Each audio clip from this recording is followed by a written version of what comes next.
দেশের মধ্যে জুলুম নির্যাতন ওই দেখি আল্লাহ কি হারণে ওই কি হারণে 53-54 বছর যাবৎ দেশ স্বাধীন হয়ে দে অথচ আজও পর্যন্ত বাংলাদেশান কোনটা সবাই বই থেকে কি হারণ ইয়ান আজও বাংলার মানুষে ন জানে ইয়ান এই বাস্তব খনিকার শিকার গরণ আর নগরণ ইয়ান এই বাস্তব কিন্তু দেশের একমাত্র আইন কানুন ব্যবস্থা বাস্তবায়ন কঠিন থেকে কঠিন শাস্তি না দেওয়ার হারণে মানুষে অন্যায় অপরাধ জুলুম নির্যাতন হানাহানি মারামারি লাগি থাকে দে আইন কানুন ভালো একখান আইন কানুন ব্যবস্থা নাই বাংলাদেশত যার কারণে সাধারণ মানুষের তো কষ্টর সম্মুখীন হওয়া পরে জুলুমের শিকার হওয়া পরে ইয়ানেতে বাস্তব এবং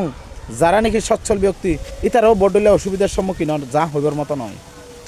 এত লেভেলে একমাত্র আইন কানুন পরিবর্তন হওয়া পড়ব বাস্তবায়ন হওয়া পড়ব জেন্ডিলে আইন কানুন বাস্তবায়ন হইলে দেশের মানুষ শান্তি পাইব দেশের মানুষ জুলুমত্ব বাঁচিব চাঁদাবাজিত্ব বাঁচিব এনিলে আইন কানুন দরকার ওনারা বেকুন আর হতালে একমত থাকিলে অবশ্যই কমেন্টের মাধ্যমে জানাবেন আর শেয়ার করে দেবেন। আসসালামু আলাইকুম।